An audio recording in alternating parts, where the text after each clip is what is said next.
El 2 de febrero, a la 1:37 de la tarde, la tensa calma en la frontera rural de Tamaulipas se partió de repente entre múltiples disparos. No fue un rumor ni un informe oficial, sino un video. Grabaciones crudas, subidas a redes sociales, permitieron ver a hombres armados tiroteándose con el sol de frente, en terreno despejado, sin sirenas, patrullas ni rastro de autoridad alrededor. Solo ráfagas, gritos y polvo espeso levantándose con cada detonación. Era un combate frontal entre dos facciones del mismo monstruo, el Cártel del Golfo.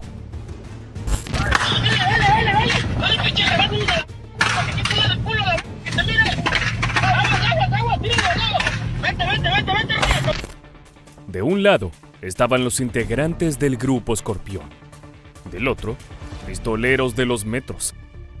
Bandos que alguna vez fueron parte de una misma estructura criminal y que hoy se casan como enemigos irreconciliables desde entonces. El sitio no fue fortuito en absoluto. Es un tramo rural de la franja fronteriza, valioso por la cercanía con Estados Unidos y por reunir rutas decisivas para el tráfico de drogas, el halconeo y el control territorial. Allí, fuera de las cámaras oficiales, pero no de los celulares, la guerra brutal volvió a estallar otra vez.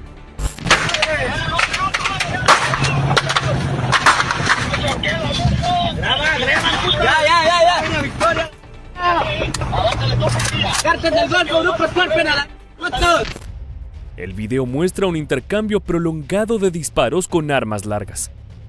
No es un golpe relámpago ni una emboscada aislada, sino un combate entre grupos organizados, con poder de fuego y movilidad.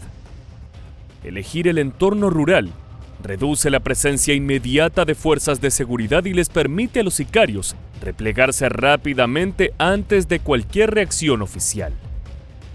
Por eso, hasta ahora, aún no existen cifras confirmadas de muertos o heridos. Y tampoco hay comunicados del gobierno de Tamaulipas ni operativos reconocidos públicamente como respuesta al enfrentamiento. El trasfondo es conocido, pero no por eso menos brutal. Desde hace años, el Cártel del Golfo padece un proceso de fragmentación que derivó en guerras internas cada vez más violentas.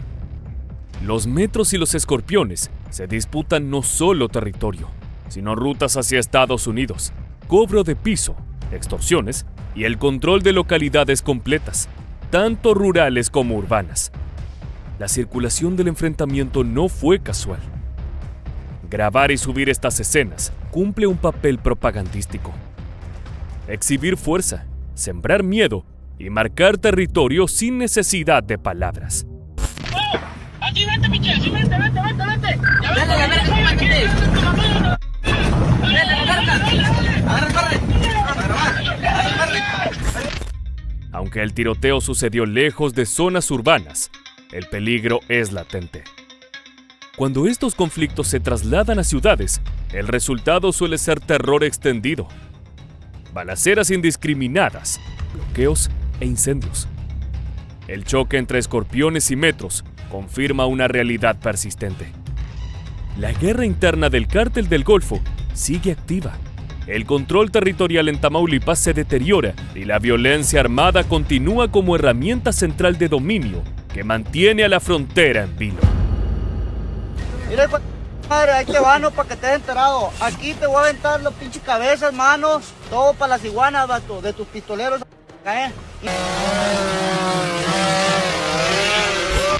Mientras enero se apagaba, la temperatura subía y el horror se hacía más intenso en el sur de Sinaloa.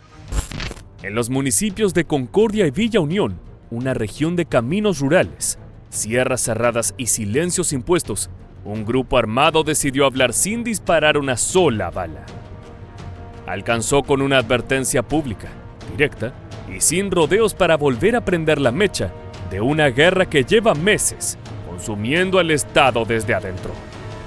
Los autores del mensaje fueron identificados como los Cabrera, una facción vinculada con el bloque de La Malliza leal a Ismael El Mayo Zambada, dentro del cártel de Sinaloa. Y el receptor no fue uno, sino dos de sus grandes enemigos. Por un lado, la Chapiza, un rival interno de la misma agrupación sinaloense, que representa el brazo armado de los Chapitos, y en el otro, el Cártel Jalisco Nueva Generación. Aquí nosotros somos de aquí, originarios de estos terrenos. Somos sinaloenses 100%. Ustedes son paracaidistas los que andan peleando Jalisco a la vez. No fue un comunicado confuso ni un rumor filtrado. Fue una advertencia frontal, diseñada para ser vista, comprendida y temida. El mensaje encaja en un contexto explosivo. Sinaloa padece una guerra interna que ha fracturado al propio cártel que durante décadas dominó el estado. De un lado, la Chapiza, y enfrente, el bloque de la Malliza. Además, la presunta intervención del cártel de Jalisco elevó el nivel de confrontación, transformando una disputa interna en un conflicto con potencial de escalada regional. El sur del estado, y en particular Concordia, se volvió un tablero clave, repleto de amenazas recurrentes, desplazamientos forzados y presencia armada, que han marcado el pulso cotidiano. La forma del mensaje no deja dudas sobre su intención. Es guerra psicológica plena, para marcar territorio, advertir a los rivales y exhibir capacidad operativa sin necesidad de enfrentamientos inmediatos, pero con la crueldad y la violencia como amenaza ante cualquiera que se atreva a desafiarlos.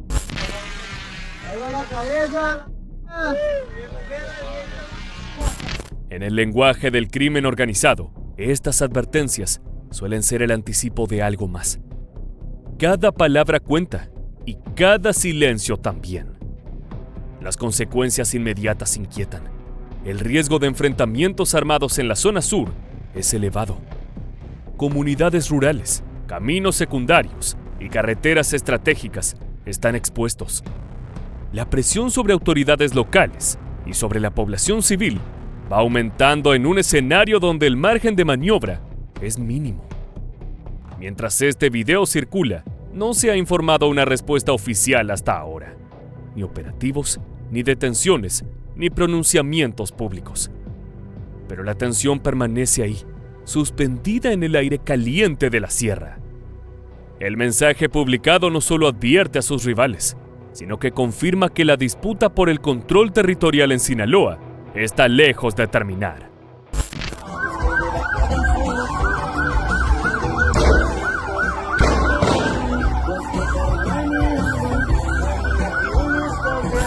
La tarde se sentía densa, casi inmóvil sobre Tlajomulco, cuando el estrépito de los disparos quebró la rutina de la colonia La Alameda. Era el tramo vespertino del pasado lunes 3 de febrero, y en cuestión de segundos, las calles quietas se volvieron el escenario final de una cacería que llevaba semanas en marcha. Agentes de investigación y policías municipales llegaron hasta allí siguiendo una pista clave. La Jeep Cherokee, utilizada por una célula delictiva responsable de una serie de hechos violentos que habían sacudido a la comunidad. No era un procedimiento más, era el intento definitivo de cerrar un capítulo marcado por la indignación y la sangre. Todo arrancó el 21 de enero, cuando dos hombres armados irrumpieron con violencia en una papelería del municipio. Señora, dame el oro nomás, el oro. No, el oro. no, Ey.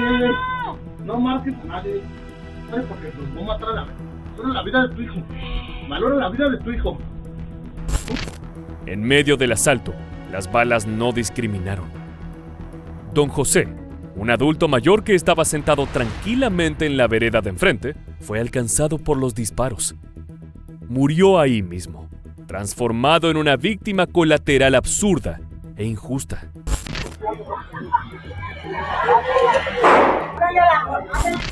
Su muerte sacudió a Tlajomulco y detonó una presión social que exigía respuestas. Desde entonces, las autoridades pusieron un seguimiento intensivo. El análisis de cámaras de vigilancia fue decisivo. No solo permitió rastrear movimientos y rutas, sino que reveló algo más alarmante. Los mismos sujetos ya habían participado en un ataque armado previo contra un hombre de 62 años, documentado tiempo atrás. Las grabaciones armaron una secuencia de violencia que fortaleció la carpeta de investigación y confirmó que no se trataba de criminales improvisados. Eran criminales brutales. Celulares en efectivo, hija. Sí, güey. Celular. Ya, ahí está. Que se ponga perro, mata a los perros, güey. Cuando por fin fueron ubicados en la Alameda, los sospechosos intentaron huir. Acorralados, dispararon contra las unidades policiales y la respuesta fue inmediata. En el cruce, uno de ellos, conocido como El Ñoño y señalado como autor material del homicidio de don José, cayó abatido. Mientras tanto, su cómplice quedó herido y fue estabilizado por servicios médicos hasta quedar bajo custodia.